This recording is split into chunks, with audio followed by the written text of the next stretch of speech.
নিপীড়িত হচ্ছে, মজলুম হচ্ছে, রাজপথে নিষ্পেষিত হচ্ছে।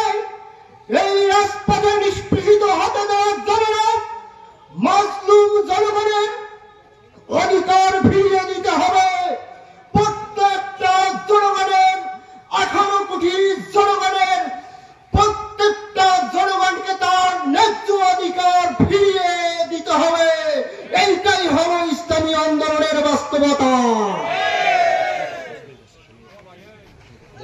তো ইনশাআল্লাহ এই ইসলামী রাজনীতি, ইসলামী আন্দোলনের পতাকার তলে আপনারা আসবেন।